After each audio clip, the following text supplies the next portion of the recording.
চব্বিশের অভ্যুত্থানের মধ্য দিয়ে নতুন বাংলাদেশের যে স্বপ্ন আমরা দেখেছিলাম, যাকে সংস্কারের মধ্য দিয়ে বাংলাদেশ থেকে ফ্যাসিবাদী কাঠামোকে বিলুপ্ত করে একটি গণতান্ত্রিক ধারায় বাংলাদেশের রাষ্ট্র কাঠামোকে রূপান্তরের স্বপ্ন আমাদের মধ্যে নিহিত ছিল। আমরা অত্যন্ত হতাশার সঙ্গে খেয়াল করছি সংস্কারের প্রস্তাবনাগুলোকে ভণ্ডুল করে নির্বাচন বানচালের প্রবণতা লক্ষ্য করা যাচ্ছে। আমরা দেখেছি ঐক্যমত্য কমিশনের রাজনৈতিক দলগুলো, আমরা দীর্ঘ সময় আলোচনা করেছি, অনেকগুলো বিষয়ে ঐক্যমত্য তৈরি হয়েছে এবং ঐক্যমত্য কমিশন কিছু সিদ্ধান্ত সরকারের কাছে উপস্থাপন করেছেন। যথাসম্ভব রাজনৈতিক দলগুলোর সঙ্গে আলাপ আলোচনা করে ঐক্যমত্য কমিশন সংস্কার বাস্তবায়নের জন্য যে সুপারিশ সরকারের কাছে উপস্থাপন করেছে, তারপরেও এখনও পর্যন্ত সরকারের তরফ থেকে জুলাই সনদ বাস্তবায়নের আদেশ জারি করা হয় নাই। আজকে সরকারের তরফ থেকে সংবাদ সম্মেলন করে আবারও সংস্কারের বিষয়টাকে সরকারের দায়িত্ব হিসেবে সম্পূর্ণ না করে রাজনৈতিক দলগুলোর দিকে ঠেলে দেওয়া হয়েছে। সরকার সংস্কার বাস্তবায়নের বিষয়ে নিজেরা উদ্যোগী না হয়ে বরং গা বাঁচানোর মনোভাব ব্যক্ত করছেন। আমরা এর মধ্য দিয়ে সংস্কারকে বানচাল করে নির্বাচনকেও বানচালের দিকে নিয়ে যাওয়ার এক ধরনের প্রবণতা আমরা লক্ষ্য করছি। আমরা ঐক্যমত্য কমিশনের যে সুপারিশ সরকারের কাছে উপস্থাপন করা হয়েছে, সেই প্রস্তাবনা এক অনুযায়ী অতি দ্রুত সময়ের মধ্যে সংবিধান সংস্কারের বিষয়গুলোকে প্রধান রেখে জুলাই সনদ বাস্তবায়নের যে আদেশ সেটা জারি করার আমরা দাবি জানাচ্ছি।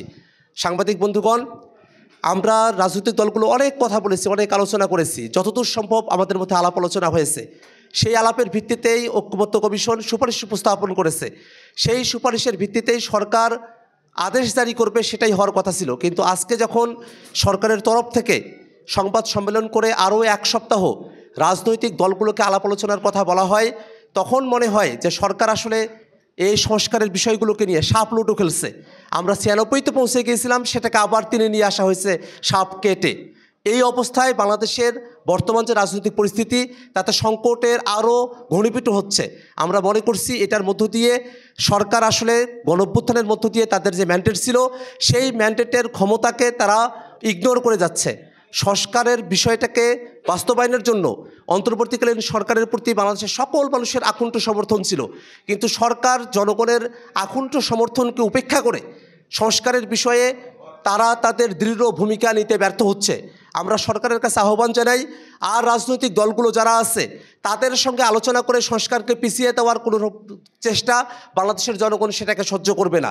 অবশ্যই অন্তর্বর্তীকালীন সরকারকে অতি দ্রুত সময়ের মধ্যে ঐক্যমত্য কমিশনের সুপারিশকৃত প্রস্তাব এক অনুযায়ী সংবিধান সংস্কারের বিষয়গুলোকে অন্তর্ভুক্ত রেখে বাংলাদেশের মানুষের গণতান্ত্রিক আকাঙ্ক্ষাকে বাস্তবায়নের জন্যই জুলাই সনদ বাস্তবায়নের আদেশ জারি করতে হবে। আমরা একটা বিষয় খেয়াল করে দেখেছি, আমরা যখন ঐক্যমত্য কমিশনে আলাপ আলোচনাগুলো করেছিলাম, সে আলাপের সময়টাতে রাজনৈতিক দলগুলো সবাই একমত হয়েছে যে একটা আদেশ জারি করা হবে, গণভোট হবে এবং সামনের সংসদকে গাঠনিক ক্ষমতা প্রদান করার মধ্য দিয়ে তাদেরকে সংবিধান সংস্কার পরিষদ হিসেবে কার্যভার সম্পূর্ণ করার দায়িত্ব অর্পণ করা হবে। এই ঘোষণার ব্যাপারে, এই সিদ্ধান্তের ব্যাপারে বিএনপি, জামাত, এনসিপি সকল রাজনৈতিক দল আমরা একমত ছিলাম। কিন্তু যখন জুলাই সনদ বাস্তবায়নের বিষয়ে ঐক্যমত্য কমিশনের তরফ থেকে সুপারিশ উপস্থাপন করা হয়েছে, সেই সময়টাতেই বিএনপির সিনিয়র নেতৃবৃন্দ গাঠনিক ক্ষমতা দেওয়ার বিষয়ে সংবিধান সংস্কার পরিষদ গঠনের বিষয়কে তারা ঐক্যমত হয় নাই বলে যে মন্তব্য করেছেন, সেটা জাতির সঙ্গে প্রতারণা। বিএনপি সহ সকল রাজনৈতিক দল সামনের সংসদকে গাঠনিক ক্ষমতা প্রদান করে সেটাকে সংবিধান সংস্কার পরিষদ হিসেবে ফাংশন করার ব্যাপারে আমরা সকলেই একমত হয়েছি। যদি সামনের সংসদকে গাঠনিক ক্ষমতা প্রদান করে এটাকে সংবিধান সংস্কার পরিষদ হিসেবে কার্যকর করা না হয়, তাহলে সংবিধানের বিষয়ে যে মৌলিক পরিবর্তনের বিষয়ে, সংস্কারের বিষয়ে আমরা একমত হয়েছি, সেটাকে টেকসইভাবে বাস্তবায়ন করা সম্ভব নয়। যদি সংস্কারকে টেকসইভাবে বাস্তবায়ন করতে হয়, তাহলে অবশ্যই সামনের সংসদকে গাঠনিক ক্ষমতা প্রদান করে সংবিধান সংস্কার পরিষদের দায়িত্ব অর্পণ করতে হবে, এর অন্যথা করার কোনো সুযোগ নেই। অতএব আজকের দিনে এসে যখন বিএনপির সিনিয়র নেতৃবৃন্দ তারা সামনের সংসদকে দ্বিতীয় ক্ষমতা প্রদান করা, গাঠনিক ক্ষমতা প্রদান করা, সংবিধান সংস্কার পরিষদ হিসেবে ঘোষণা করার বিপক্ষে আবার অবস্থান নিচ্ছেন, তারা আসলে সংস্কার থেকে দূরে সরে যাচ্ছেন।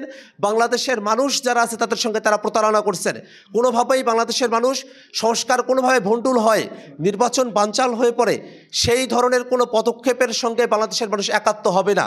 আমরা বিএনপির নেতৃবৃন্দকে জানাতে চাই, আপনারা ঐক্যমত্য কমিশন এবং নিজেদের বক্তৃতা বিবৃতিতে বারংবার উল্লেখ করেছেন করেছেন যে গণভোটের মধ্য দিয়ে জনগণ যে সিদ্ধান্ত গ্রহণ করবে সেই সিদ্ধান্তই চূড়ান্ত হিসেবে গৃহীত হবে।